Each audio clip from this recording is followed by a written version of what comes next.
ఆ social media చూస్తున్నటువంటి మిత్రులందరికీ నమస్కారం.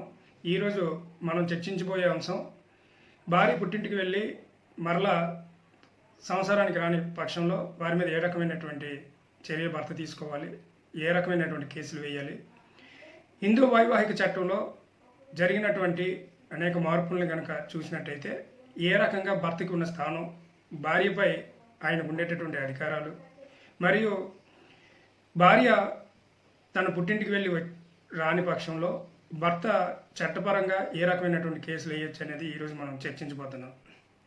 ముఖ్యంగా భారత వైవాహిక చట్టంలో ఉండేటటువంటి అనేక రకాలైనటువంటి చట్టాలను కనుక పరిశీలించినట్టయితే భార్యకి ఈ చట్టంలో వారికి ప్రముఖ స్థానం అనేది ఉంది. ఒక భార్య తన పుట్టింటి వారికి ఇంటికి వెళ్ళినప్పుడు తిరిగి తన భర్తతోటి కాపురానికి రాని సమయంలో వారి మీద భర్త తిరిగి మళ్ళీ కోర్టును ఆశ్రయించి పిటిషన్ వేయడం ద్వారా భార్యతో మళ్ళీ జీవనాన్ని సాగించేటటువంటి అవకాశం ఉంది. కొన్ని సందర్భాల్లో భార్య పుట్టింటికి వెళ్ళిన తర్వాత కొన్ని కేసుల్లో కనుక పరిశీలించినప్పుడు 498A అనేది ఎక్కువగా భర్తల మీద వేయడం కానీ, భర్తకు సంబంధించినటువంటి బంధువర్గం మీద, భర్తకు సంబంధించినటువంటి తల్లిదండ్రులు కానీ, సోదరులు సోదరీమణులు మరియు అన్నదమ్ముల మీద, భర్తకు సంబంధించిన ఆడపడుచుల మీద కూడా వేయడం జరుగుతుంది. వాళ్ళ వైవాహిక జీవితంలో దూరం పెరగడంతో పాటు అనేక రకాలైనటువంటి సమస్యల్ని భర్త ఎదుర్కోవాల్సిన పరిస్థితి వస్తుంది. హిందూ వైవాహిక చట్టం చూసినట్టయితే భార్య మరియు భర్త అనేది కనుక తీసుకుంటే భార్య భర్తలు కలిసి ఒక సామరస్యమైనటువంటి వాతావరణంలో జీవనాన్ని సాగించాలని చెప్పి హిందూ వైవాహిక చట్టం చెప్తుంది.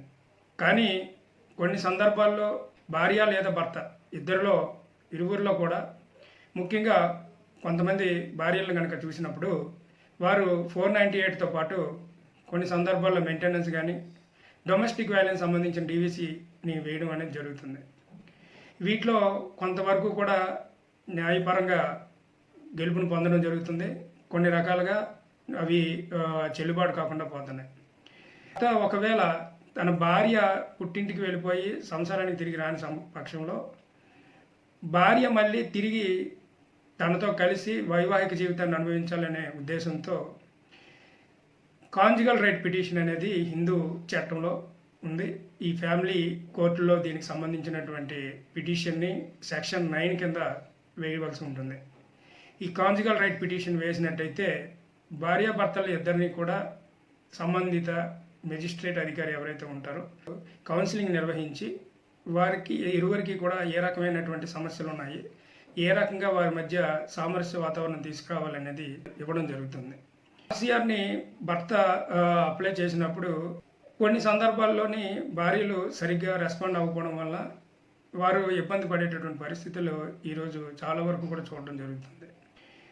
కొన్ని సందర్భాల్లో వీరు భర్తల మీద కావాలని కేసులు వేయడం వల్ల భర్తలు వారి కుటుంబ సభ్యులు అందరూ కూడా తీవ్ర ఆవేదనకు కూడా గురయ్యేటటువంటి అవకాశాలు ఎక్కువగా కనిపిస్తున్నాయి. దీనికి సంబంధించినటువంటి కేసులు కూడా ఈ మధ్యకాలంలో ఎక్కువగా కోర్టులో నమోదవడం అనేది జరుగుతుంది. భర్త కాంజుగల్ రైట్ పిటిషన్ని సెక్షన్ 9 కనుక వేసి ముందుగా తన భర్త లేదా భార్య సంసారానికి రావాలని చెప్పి వారి యొక్క ఇష్టపూర్వకమైనటువంటి సమాచారాన్ని సంబంధిత న్యాయవాది ద్వారా నోటీసును ముందుగా ఇవ్వాల్సి ఉంటుంది. వ్యవధి కానీ 7 రోజుల నుంచి 15 రోజుల వ్యవధి ఉంటుంది. ఇందులో చట్టంలో ఉంది కాబట్టి వారిద్దరిని కూడా కూర్చోబెట్టి కౌన్సిలింగ్ చేయడం అనేది జరుగుతుంది.